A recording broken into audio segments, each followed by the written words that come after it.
I saw an arm sticking out.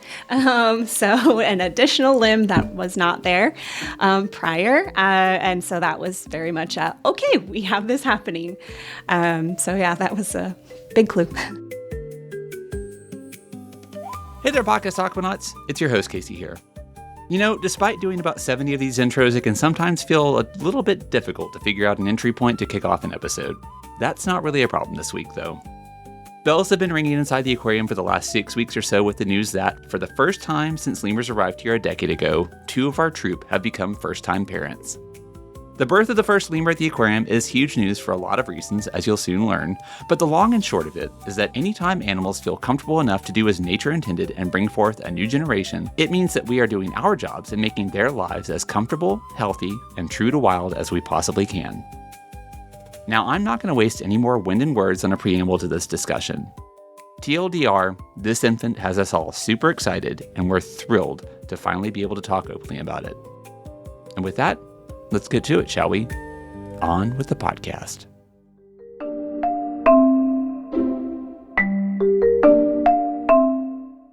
Hello, and thank you for joining us for another episode of the Podcast Aquatic, the official podcast of the Tennessee Aquarium. Today, I am just over the moon because we're going to be talking about something that is an unprecedented occurrence here at the aquarium, and that has all of us very excited, as well as just a little bit nervous. And we can talk, we'll talk about all that. But before I get into the announcement that we're going to make, I should talk about who's going to be talking to you. So to my right, we have Kevin Calhoun. Kevin, you are our curator for us. You've been on the show numerous times talking about animal care and birds and birding. Welcome back. Kinds of stuff. Thank you. Yeah, glad to be here. We're excited. And if Kevin's voice sounds different than you've heard before, it's because some of it is still up in Alaska. He's waiting on them to deliver the rest of it. So we'll give him some grace. So if his voice sounds a little different, it's okay. We'll soldier on. Across from me is Maggie Sipe. Maggie, you are the lead animal care specialist for the Ocean Journey building. Yes, and also very excited to be here and make our little announcement. Yeah, and you very specifically have been on the show talking about enrichment, and your first appearance was talking about lemurs, which is a little bit of a tease to what we're about to talk about. I say this like the intro to the podcast. The episode isn't going to talk about exactly what we're going to talk about, but we'll pretend like no one knows. Yeah. And then next to you is Sam Grody. I said it right this time. Sam, you are our senior animal care specialist and also care for lemurs. Also care for lemurs. We're getting spoilers, I guess, based on who's here. So I have our curator for us and 2 people who care for lemurs on the podcast. Why do I have 2 people who care for lemurs on? Maggie, do you want to make the announcement? I so want to make the announcement. Okay. Tell us why we're here. We have a little baby lemur for the first time in Tennessee Aquarium history. We've had a lemur infant born here to first-time parents as well, John and Quintana, the red-collared brown lemurs. That's right. So this is our newest, relative, that being a relative term, I guess, the third species of lemur that we exhibited, starting, I think you told me before the mic started rolling, that was back in 2019 when they showed up. Yes. And people were able to see them in 2019, or they were able to see them starting 2020? So we went and picked them up. Kevin, Dr. Keller, and I went to the Bronx Zoo and picked up our first pair of red-collared browns back in 2019. I believe that was November. And I think we were getting them through quarantine and getting them used to being here right when COVID hit, was right when we were going to start having them out on exhibit. And so people didn't quite see them until after we reopened from COVID. But they were here and they were going out. People just couldn't see them right away. You want to give, Sam, why don't you give people a little bit of an overview of what these animals look like? Because we have 3 species of lemurs, the others being ring-tailed lemurs and red-ruffed lemurs. What does a red-collared brown lemur look like for people who are maybe not familiar with them? Because they don't show up in Madagascar, the movie. So the name kind of tells you exactly what you're looking for. So they have kind of a reddish collar around their neck, and they are small and brown. That's actually what most lemurs look like. They are small and brown with slight variations here and there. But they're really cool because the males look different from the females. John has a very big, fluffy, kind of tannish collar around his neck. We call them mutton chops, whereas Quintana's is a little bit shorter and more of that red color. It makes me feel very, very much an animal expert when I'm in the gallery and people are there and I'm talking to them about what them, and I can point to them and say, that is a male and that is a female, which is not always true about the animals that we have on exhibit at the aquarium, but that's an example of, to give people some science terminology, that's sexual dimorphism, right? So the boys and the girls look different. Yes, and that is rare for lemur species as well. That only occurs in the Lemur genus, which is your small brown lemurs. So your blue-eyed blacks, your mongoose lemurs, your crown lemurs, your red-collared browns. But ringtail lemurs, you cannot tell the males and females just by looking at their heads or their faces like you can with these other guys. So we have had lemurs here at the aquarium at this point they've been on campus for 10 years. So we got them back in 2016, which actually predates even my coming to the aquarium. I think they were still— And mine too. They were still in backup when I started working here back in October of 2016. So Kevin, since you were the only one around at the time, can you tell people— there might be some question, even lingering to today, about why we have lemurs. So how do lemurs contribute to the aquarium story? How do they contribute to our mission? Well, Madagascar is an incredibly interesting island. And it is an island, so there is water around it, so it just has a water relation. But we felt like that's an island that needs more protection, more knowledge of than any other island probably in the world. And lemurs are very— such a different animal. We can talk about their physiology and behavior and stuff, but we felt like they were an animal that get underappreciated in zoos. They're at zoo collections many times. They're not usually the outstanding animal or one out in the front. So we wanted to get an animal that people they know it from the cartoon, from Madagascar, The movie. The movie. Yeah, we spent a lot of time looking at backup areas and exhibits and so on before we started it, because we didn't know a lot about lemurs. So we spent a couple years. And I feel like what we came up with is probably the best, or one of the best backup areas and exhibits in the country. I also think it was a unique opportunity to bring a mammal to the ocean side without it having to be a dolphin or a big mammal that takes a giant tank and a huge staff that for our small aquarium at the time, when Ocean Journey was built, we didn't build a space for those macrofauna like you might see at some other places. So I think it was a unique opportunity to bring a mammal that is so diverse and so endemic to its place and so endangered to really tell that story. And that area really is Madagascar. All the plants around it are from Madagascar, around that area. So we just kind of wanted that side of the tropical cove to be something unique. Yeah, but let's go back to talking about this baby, because that's obviously why we're here. This is something that we've had lemurs for 10 years. How long have we been trying, or has it always been the case that we've been trying to have breeding take place in Lemur Forest? We've always technically been trying to have breeding take place. Our first pair of red ruff lemurs was Avior and Josephine. Josephine was our queen of Lemur Forest. We lost in 2021. Unfortunately, she didn't want to be a mom. So who can blame her for that? That was her choice. She was older too, to be fair. She was a little bit older.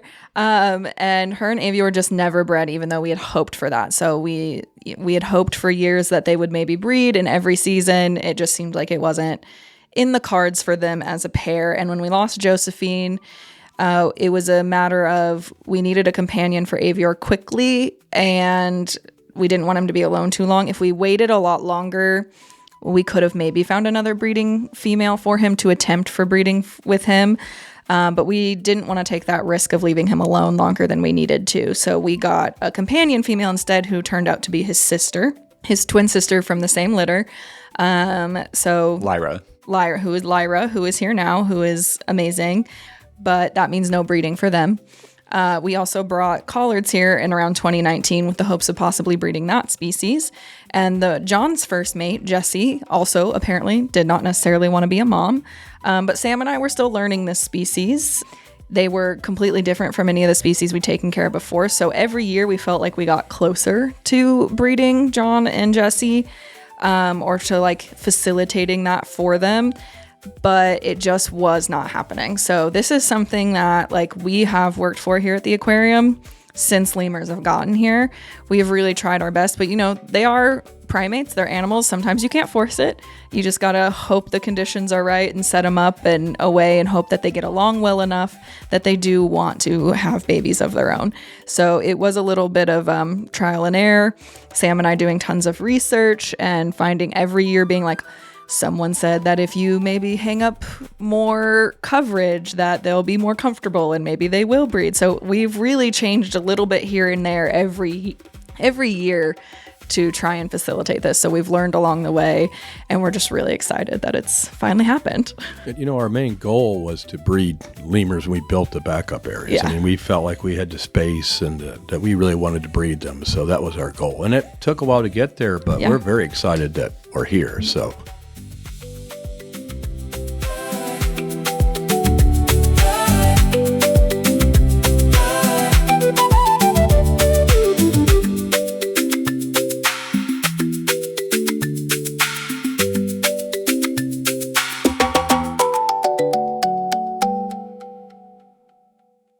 Can we talk about why breeding is so important in human care? Like, what benefit is there to lemurs as a group of animals for us to have something like this happen? Why is it important that we have births in zoos and aquariums for lemurs? So a big part of it is we're just bringing attention to these species. The more you can get them in front of people, the more they are likely to care about what happens to those species. So by continuing to have babies born in human care, we can continue that mission.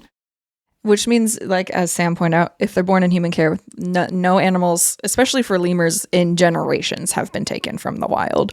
And especially, like, you may wonder why we're not breeding ringtails. We only have males. Ringtails are very overrepresented in U.S. zoos and aquariums. There are many individuals. They breed very well at many institutions. We really wanted to focus on those species you maybe don't see as much every day, which is why we were focusing on red ruffs and then moved on to focusing to red-collared browns. They're a lot rarer to see in U.S.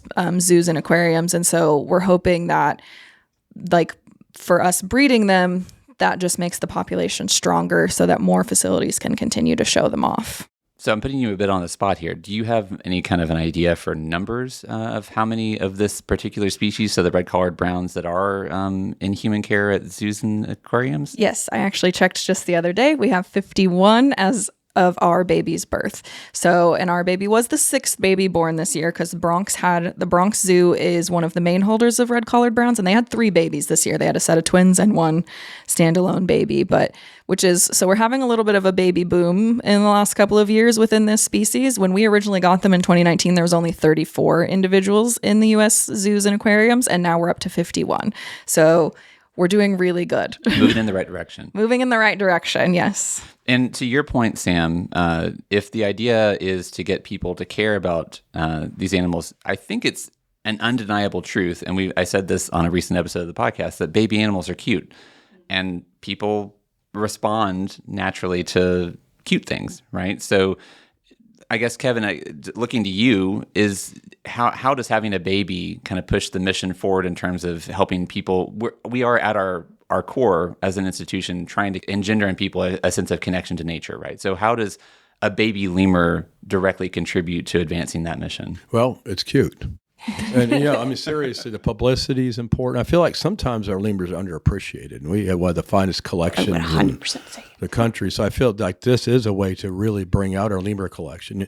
Like what we were talking about before, there's over 100 species of lemurs, and all we mostly see are the ringtails and the red ruffs, but most of them are brown. They're small brown ewe lemurs. So it's kind of cool to have an animal that people don't really know about have a baby right now. And I think it's exciting. That should really give us some publicity, some interest in our lemurs. Yeah. And hopefully people learn a little bit about lemurs and Madagascar and the plight that Madagascar's in, and then they care. I mean, that's the whole point of everything we do here is we want people to see these animals, because if you see them in person, as Sam said, then sometimes you care a little bit more than just seeing a picture of them or seeing them on a TV screen. And then maybe you care and maybe you're driven to do something, or even if you've learned and you can share that knowledge with somebody else, like that's the goal. Yeah. All right. Well, since this is an audio-only podcast, in this particular instance, we did just recently do a video episode. but we're just talking. So let's paint a word picture. Because to say that an animal is cute is one thing, but who wants to have the honor of explaining what this particular baby looks like right now? You both look like you're excited about it. Yeah, I'm so excited. One thing that's really cute, I think lemurs, so the lemur genus, the small brown lemurs and collared lemurs in general are some of the cutest baby lemurs you can see. Other species look a little gremlin-y before they grow into themselves. You were casting some shade at ringtails last time. They look a little gremlin-y, and I have taken care of ringtail babies. They are still very cute and near and dear to my heart, but there's something just so teddy bear about the small brown lemurs. Like you have a small brown teddy bear, and even as young as 3 months, you'll start to see some of the sexual dimorphism come in.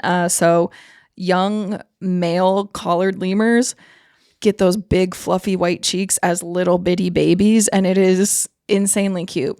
I'd say about when it was born, it was probably about the size of a chipmunk. Mm-hmm. It's now like a little bit of a squirrel size, so we're growing up. But yeah, they look just like mom and dad, just smaller. Their tails have like almost no fur on them. Like they have fur, but it's so short.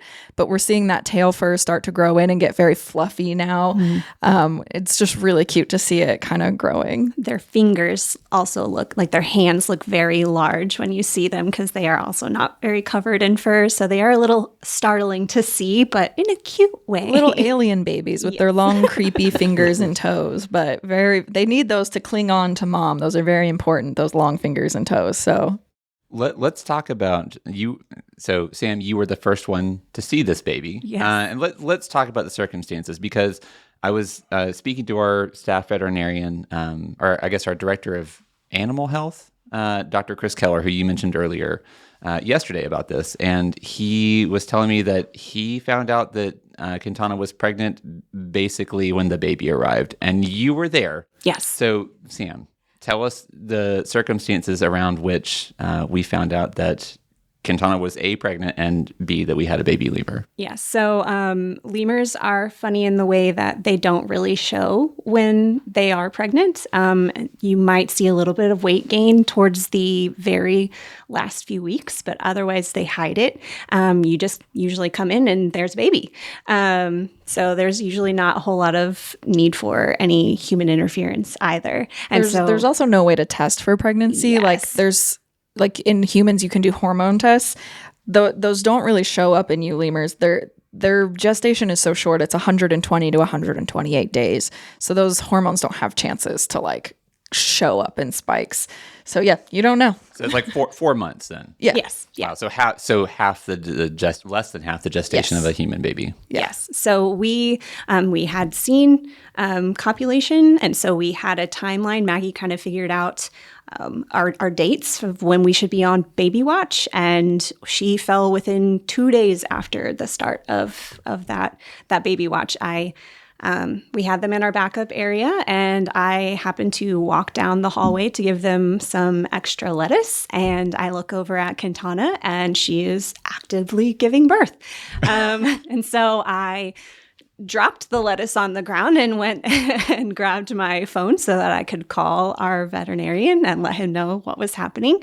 And from the time I saw her to the time that the infant was fully delivered was 7 minutes. I went back and looked at so many human moms are so jealous of Quintana right now. She could very well have been in labor for a while. When they have contractions, it's also not necessarily the most obvious unless you're staring at them. It's usually they kind of sit with their legs out a little bit hunched over, and you might see a little bit of straining, but she wasn't really giving any obvious signs that morning. So yeah, it was very much a big surprise. And that happened at around 1 p.m., which is also unusual because usually red-collareds give birth overnight. They're pretty secretive, so it's not very common that you see them give birth during the day. All of my children are very lemur-like. They all showed up in the middle of the night. Unkind. So when you say that you realized that she was actively in labor, how could you tell? Was it, if the contractions were so subtle, what indication did you have that she was actively in labor? I saw an arm sticking out, so an additional limb that was not there prior, and so that was very much okay, we have this happening. So yeah, that was a big clue. That's got to just be an absolute gold star moment in your career. Oh, yes. I apparently am one of the few people who have seen a collared give birth. And I would never trade that experience. The Tennessee Aquarium's podcast Aquatic is made possible by support from the Tennessee Conservationist, the official magazine of Tennessee state parks. Each issue is filled with fascinating stories about Tennessee's native species, rich history, and unique culture. It's also your guide to exploring state parks and planning your next outdoor adventure. Subscribe today at tnconservationist.org.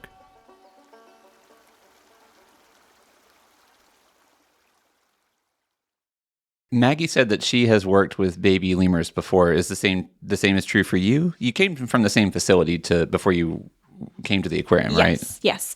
We were both at the Fort Wayne Zoo in Indiana. Yeah, but you didn't work with you kind of filled in with lemurs after I had kind of left, so you didn't quite work with the lemurs as long there.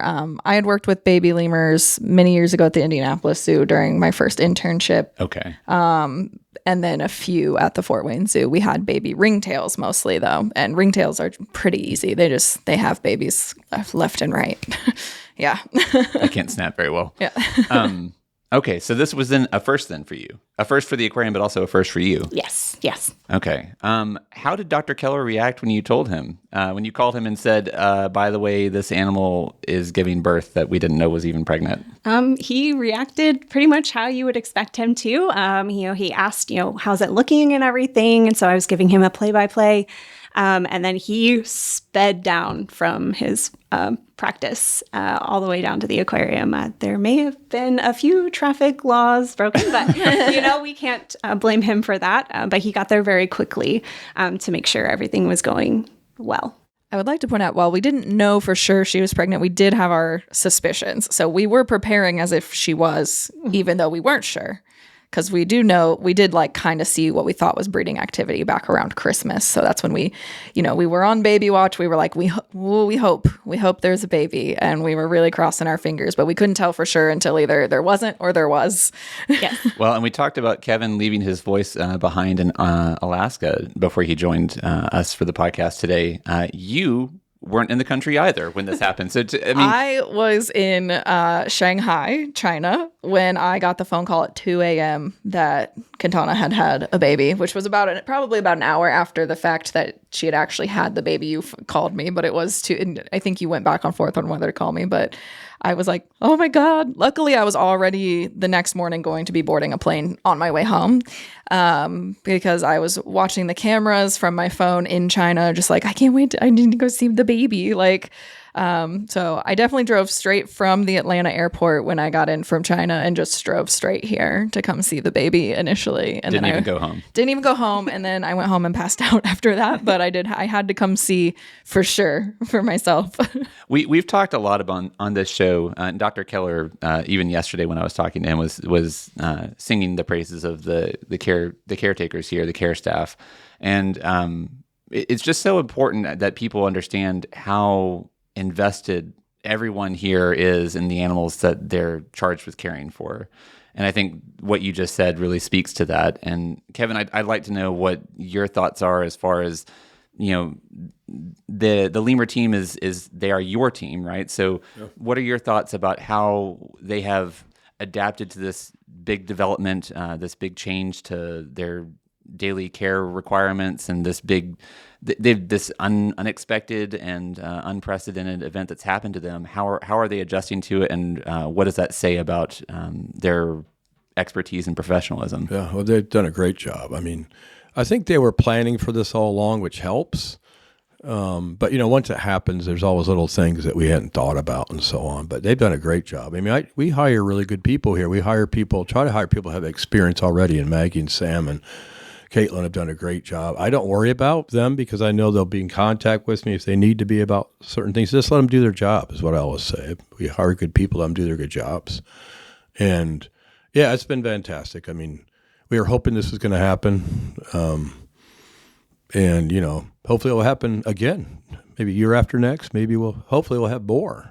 Hopefully. So we'll get this But started. we can't and make any go. promises. No, but But also, it is staff- our first year with Quintana, and for it to have gone so well her first year Yeah. here just feels really good Yeah. for everyone. How did you find out, Kevin? How quickly I were was. you brought into I the mean, I loop? was there. I was 5 minutes. Oh, He you were called on me. camp. I Oh, you would be on I campus. was Okay. here. Believe it or not, I was here. And I came over. So yeah, we were. And we were, she was looking kind of fat. We had talked about. She was Quintana looking a little chunky, but she was kind of chunky all summer last year Yeah. too. So, but she was starting to look a little chunkier. So we were suspicious. But then everyone I've talked to was like, you don't really see it. It's more behavior. But even her behavior got a little weird. And I was like, she might be. But we couldn't, like, there's just no way to know until you actually have a baby. Especially it was our first one. We're still learning so much about what this process looks like. Like maybe in the future, we'll know, oh, this is how she acted last time. But we didn't know the first time. So you said that a lot of what you've done the last couple of years has just been making adjustments to try and strike on that ideal, situation that might encourage breeding to take place. So what did we change recently? What was the thing that you did that was in the what ingredients are in the secret sauce to make this happen? So one of the big things is natural light cycle, and our lights out in the cove on exhibits do stay on a little bit longer than the natural light cycle does during their breeding season. Because their breeding season's about November through February. So we started bringing them into the backup every night so that they would have the most natural light cycle possible. Because in backup, they just get ambient light through the windows. So they didn't ever have any unnatural light kind of thing going on. And then we did have John's allergy issues. So our plan was to cut a bunch of tree branches and give them a lot more foliage and hiding spaces. But we had to pivot because John was having allergies and we couldn't figure out what was really spiking his allergies. So we hung up a lot of blankets and tarps and other visual barriers for them to kind of give them a lot more privacy and make them feel a lot more comfortable. So those have been that was kind of tough for us because it's hard to clean around those blankets and like have to rehang them every single time because red-collared browns are very messy. And having them inside every single night means cleaning up big messes every day. So we really committed to trying to make this work as much as possible. So so now that we have this baby here, I'm assuming that your jobs have to have changed. I mean, what are you doing differently now that you were maybe not doing when it was just John and Quintana single adults? So one of the biggest things is we had to kind of make sure that they could go back together, John and Quintana, after she had the baby. So there was a brief moment where they were not going together overnight or throughout the whole entire day. That was really the first week. So that kind of changed our routine. We had more stalls to clean. Super interested in what was going on, and she was just really tired. So we really needed to give her that break from him for that first week. But that was stressful on us because we felt bad for John having to be separated out. But Quintana needed the rest. Yeah. So she needed some time. It's not that he was, being aggressive or anything like that. He was just very much following her around and would not let her rest. So that changed things. We have more stalls to clean because they're taking up more space, more enrichments that we need to give out. When you have a solo primate, you need to give them more enrichments throughout the day to kind of compensate for that. And then now we're doing a lot more observations with the baby and Quintana. We've had to do a lot more training sessions with everybody, figuring out how we were going to get good eyes on the infant without having to take it from Quintana, because if we don't need to, we don't want to. So we've been doing a lot of brainstorming on what works and what doesn't. Our biggest challenge, honestly, we had was our scale. Lemur babies are very small when they're first born. Collards might be about 90 grams, I believe. And so what is that in American units? Casey, no. I don't know. Pretty small. Casey, no. Very tiny. You can very go back tiny. and you can be a little insert I'll there. Continue. I'll look it up. Perfect. Yeah, do the math. So we had done some research to try and find a scale that even went down to those small amounts. But we weren't gonna but then we ended up not weighing the baby Yes. separately. Anyway, we're just weighing baby plus mom right now because again, we want to be as hands off as possible. It's about 3 ounces. So perfect. Not even a quarter of a pound. So about very similar. That makes sense. Yeah. So yes, trying to figure out how we can get Quintana on the scale and get, a really accurate weight has been something we've been, dealing with. And then now, since baby's a little older, we've been able to let them out on exhibit briefly for the last week or so. Couple of weeks, a couple of weeks, for a few days. And during that time when they are out on exhibit, we have to be out there watching.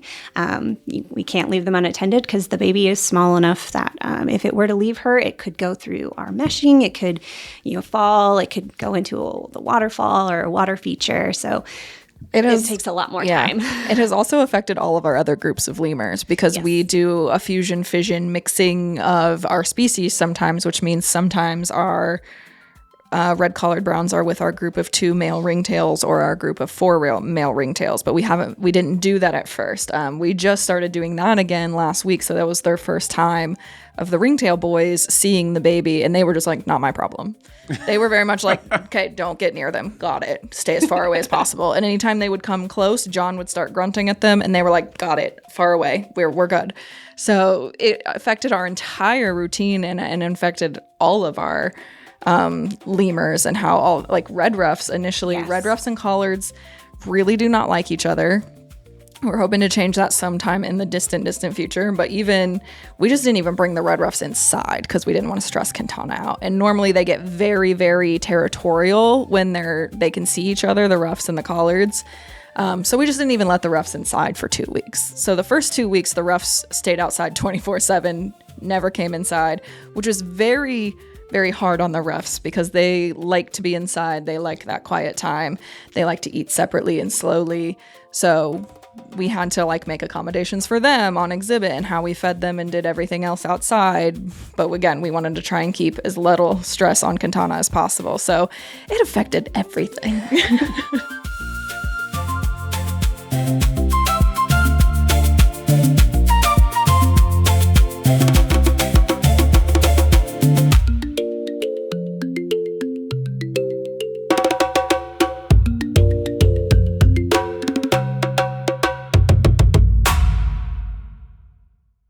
It's funny how, and I guess this is the thing that's been interesting to me, being privy to all this, kind of not quite from the beginning, but pretty close to the beginning of this whole situation, is how closely or how many parallels there are, I guess, to a parenthood as a human.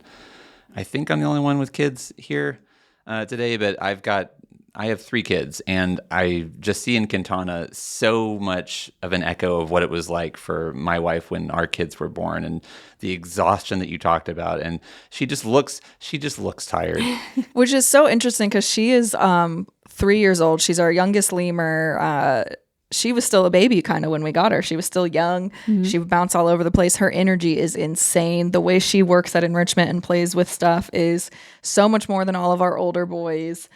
But yeah, seeing her with that baby just look exhausted, especially those first couple of weeks, we were like, oh girl, you need to sleep. And so that was when we would pull John away from her and she would just finally settle and sleep an entire day.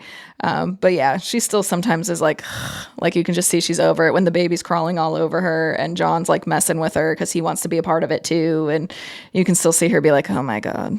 I looked over yesterday on the couch and my wife and I were both on the couch and all 3 of my kids were on my wife and I was over just completely by myself. And she looked at me and she's like, what is going on?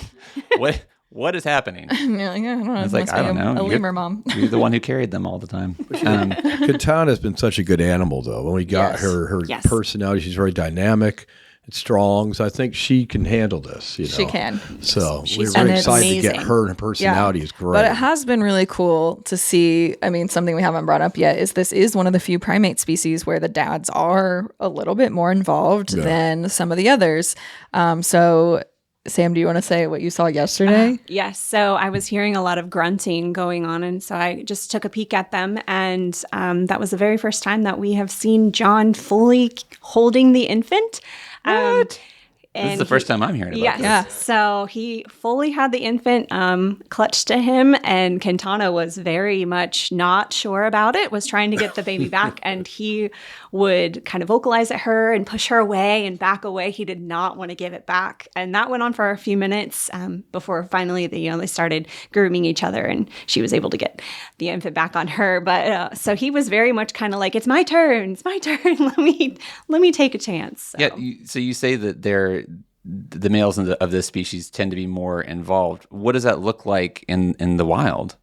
Or in human care, I guess. We're not really sure exactly what it looks like in the wild. I don't know personally of many studies done. There are some on certain species that the dads are a little more involved, but none that I've heard of like fully carrying the infant for long periods of time.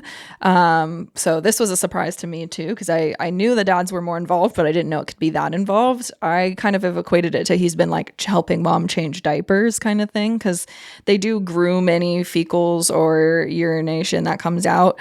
And usually we see mom doing that. But John has taken a few turns, and I've been very proud of him for, giving mom a break from that the whole time. So but to see the video, like little video of him carrying the baby was insane. So we don't know for sure how fully involved the parents are. We do just know that there's some studies that Sam found as well recently, if you want to talk about those. So there was a recent study at the University of Arizona, I believe, where they were collecting fecals to study from Madagascar, studying from wild lemurs and testing their fecals to look at hormone changes. And even the males will have hormone changes similar to females when the females are pregnant. And they believe that it's in an effort to get them ready for, parenthood and, protecting and caring for that infant. So we had an idea that he was going to be involved, and just from what we'd seen grooming, and he was very interested, but we had no idea how involved he was going to be. So it's a learning experience for us too. Is that true in humans, Casey? Yeah. My generation for sure. There's a little more expectation that the dad's not just going to be hands off. You got to get there in the trenches with the moms for sure. It was interesting when I was out with the baby for the first time on exhibit. I guess a couple weeks ago at this point. It was neat to see, like you said, John being involved. Like they were all together in a lemur ball, and I'm not just throwing a phrase out there. You all use it too. Yes. Mm-hmm. Yeah, lemur ball is a real term. So Quintana and John were both there with the baby, kind of surrounding the baby, and at one point we all got really excited because the baby went from clinging to Quintana to up on Quintana's back, which is, I'll let you explain why that's significant. But yeah, Quintana or John put a stop to it. But talk about how these infants interact with both parents at that beginning of life to this next stage that we thought maybe we were entering. Yeah. So at the beginning, lemur babies are born and immediately start clinging to mom's stomach. I've had a lot of people who've seen the baby on exhibit now the last couple of weeks be like, oh, is it in the pouch? And I'm like, there is no pouch. They are just a primate. They're not a marsupial. So the baby is just born with those instincts to hold on. So usually with front hands and back, lemurs in other people who take care of lemurs affectionately call them lazy babies because they tend to more cling with just their front half and let their feet dangle sometimes, which is a little concerning because it should be all four. But I like to say mom wears the baby like a little belt or a little fanny pack. So they're back in style. Stomach. Yeah, they're back in style.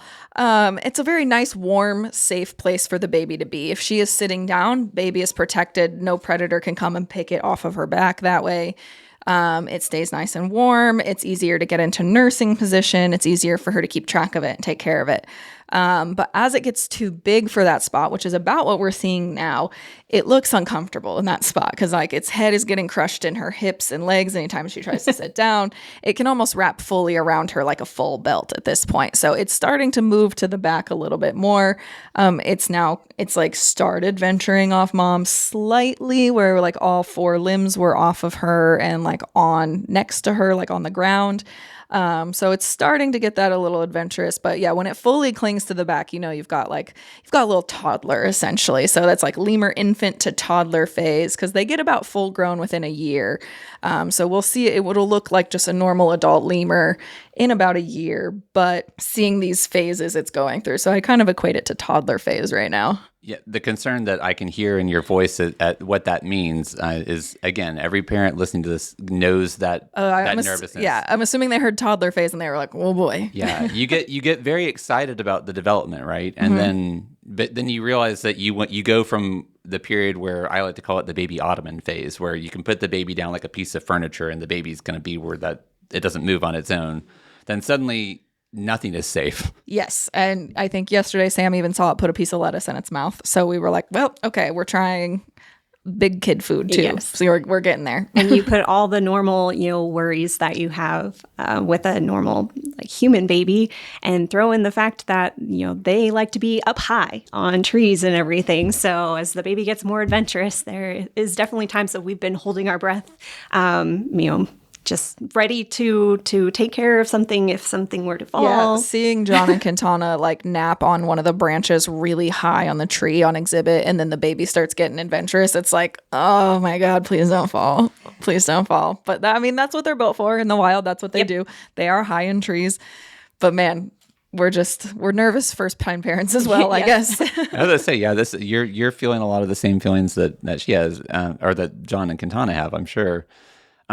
What is interesting about this is that this would be less of an issue, except for the fact that, unlike a lot of animal births we've had at the aquarium, including some that we've talked about on recent episodes of the podcast about turtles and fish, and obviously every year we hope to have and have frequently had penguin chicks, you can't treat a mammal baby the way that you do a lot of those other animals. So there's a little bit less of a hands-on approach that we're able to take. Can you tell us why that's the case, and how that has changed how you might care for this animal versus maybe some of those other animals that I just mentioned? Yeah. So with the penguin chicks, we take frequent weights 3 times a week, I think, on the penguin chicks, because we can just, kind of get under mom and dad, weigh it, put it back, and it's back before the parents even know. They tend to do okay with that. But and some places do still kind of take the lemur babies and weigh them and get hands on them. But there's been a lot more studies, especially in the last about 10 years, about prosimians and lemurs in general, about the more hands-on you are with them when they're smaller, can be more detrimental to their growth and their behavior as adults. So if you're a lot hands-on with baby lemurs and you hand feed them and you're picking them up and maneuvering them, they kind of look at you like another lemur rather than as something other, which means then they're free to try and establish dominance over you and to treat you like another lemur, which means biting, chewing, climbing on. And is it kind of like imprinting? Kind of, but not really. It's just kind of looking at we're not really sure. It's losing the boundaries of right now we're humans and we're other and we don't touch them. And that keeps them wild. When baby is completely raised by mom and the less we interfere, the better. That means that she'll probably the baby will probably act like, I said she'll, but we don't know the gender. It'll probably act more like it's mom and dad right now, who have never climbed on us. We don't pet them. We have grooming videos of John, but that is very much we are using a special comb. If we try to touch him, he freaks out. And that's what we want. We don't want them to see us as other lemurs. It's not the same thing as a dog and a cat where they are domesticated and then they want pets and they're just they cozy up to you or that kind of thing. Lemurs, the wild is important. The wildness is important in lemurs, and they should want to be with other lemurs, not humans. So the more hands off we can be, the better. And it's kind of proven that point, because the other problem is these lemurs can live up to 30 years in professional care. And if you have one who is aggressive because you were too hands on with it when it was a baby, that's a then hard thing to put into a group of lemurs at any facility. They take up a lot of space. It's been a huge problem, rescued pet lemurs in some facilities. It just becomes a problem for the SSP and housing to then... The species survival plan. Yes, for the species survival plan and for other zoos and aquariums to be able to maintain those more aggressive individuals, because usually sometimes they also lose their like want to be with other lemurs if they can get that social interaction with humans. So you just have to be really careful. And so we've kind of decided as a team early on that unless there was an absolute reason to step in and pull that baby from Quintana at any point, we weren't going to do that. So we're not doing that. So we've not gotten a single weight or health check on the baby yet, but baby's alive, baby's screaming, baby's climbing, baby's being a baby. Healthy. It's healthy. And so our prerogative here is mom knows best. And once it starts venturing off, we'll start working on training and getting some weights of its own. But until mom has proven that they're comfortable with that, we're leaving it be. The other, added benefit of us, not trying to touch them is that they know nothing bad's going to happen. So we can get really close to them and get good visuals without having to touch them because, they trust that nothing bad's going to happen.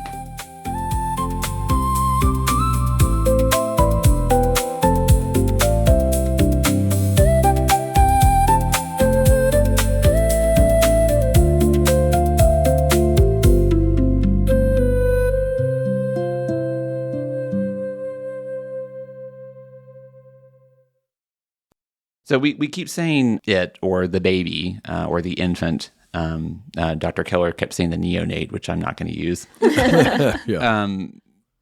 At what point will we know for sure gender? If we're taking this mostly or almost exclusively hands-off approach, are we just having to look for signs of that sexual dimorphism to tell?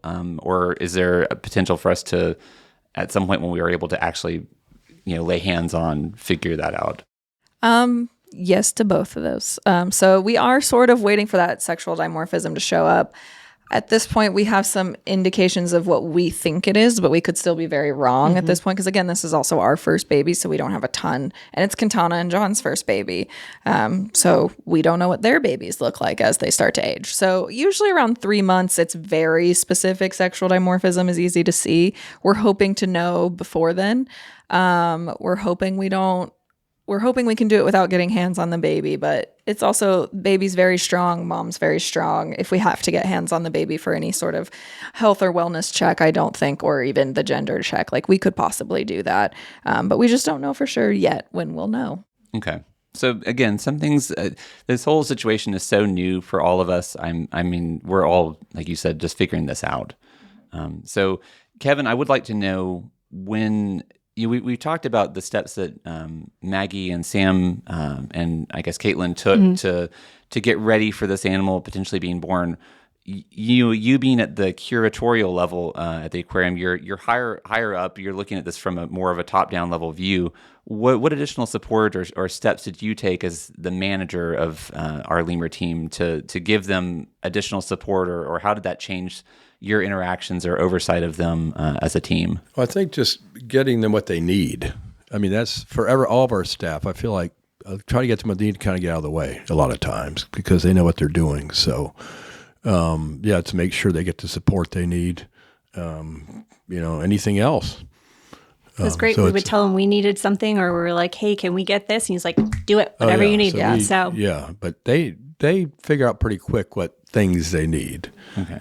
So my job is to make sure they get those things they need, and any other type of support they can get. Yeah, and Dr. Keller isn't here, but again, he was singing your praises yesterday and saying that he I think feels confident about us taking this observational approach because that puts a lot of pressure on you, on the two of you, because you're looking at this animal more than anybody else. But that really kind of goes back to the core of animal care at the aquarium, in that he has described you as, and I think it's an accurate description, as the first line of defense when it comes to animal health and well-being, because you're the ones who are seeing the kinds of behavioral changes, any differences in body shape or morphology that might indicate that there's a problem. So I think he feels confident about taking this approach because you are doing so much observation anyway. Oh, and so much talking to other people who have raised collared lemur babies. I've been on the phone with several people who I knew who used to work at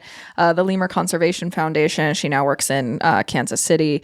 And Chris Becker down at Disney's Animal Kingdom. They all have taken care of collared lemur babies. So every step of the way, if I've seen anything that I've like, that's not what a ringtail baby looked like or did, I call them. They talk at length with me. They talk me down off a ledge about panicking about things. So they've assured us everything that we've seen is normal, or that this is a little abnormal, but nothing to be concerned about. Or so, yeah, every step of the way. And Dr. Keller's been with me on the phone for some of those conversations, just, checking in with other people, making sure our milestones are normal, everything's normal. So it is a vast network, even with zoos and aquariums. It's our first, and I think one of the main things is admitting that there's a lot maybe we don't know, and I don't want to pretend that I know just because I've taken care of a different species of lemur baby. And, we're all learning, and I think as long as we continue to learn and continue to be open to learning every little thing we can be, the better we'll be. And that is like the great thing about, AZA is we're not just individuals, we are a community. And so knowledge sharing is kind of one of the perks of that is, that's the more knowledge we can share between each other, the better off we're all going to be. Yeah, we've talked about this before, that there are circumstances where we've had like a health concern that we'd never encountered before, and you reaching out to them, that community support, both emotionally, I think, as well as just having the past experience to lean on, has been really beneficial to us as an institution, and to, I think, you as individuals as well. Yeah, and I mean, especially with poor John's been through a lot here since he came here, and like we just kind of want to make sure that this stays a happy story for him, like especially. So there's been a lot of people who've been there with us for the losing of Jesse, John's original mate, when they came here, taking care of John through his solo period to Quintana coming here, and then there being sort of love at first sight between those two, and to now them having a baby, like seeing that story come full circle, and having other people who don't even work here hear that from me and be excited for us is really, just really nice to know that there are people all across the country looking out for John and our little family of lemurs here. Yeah, doing a little fist pump for him. Yeah. All right. Well, before we wrap this up, because we're closing in on an hour, I just want to give one more chance for the three of you to sound off and kind of give me your 5 weeks in thoughts about just everything about this birth, how it's made you feel, what you think it means for the aquarium as an institution, your excitement about, the public. We've seen people coming through. We haven't officially announced the lemur at this point, but people have seen the lemur, the baby lemur, on exhibit plenty. I mean, hundreds of people at this point have seen the baby. So just your thoughts about what this means for you and us, the aquarium as an institution. Sam, let's start with you. Yeah. Like we already said, this is my very first lemur baby. This is also my very first, baby in my career.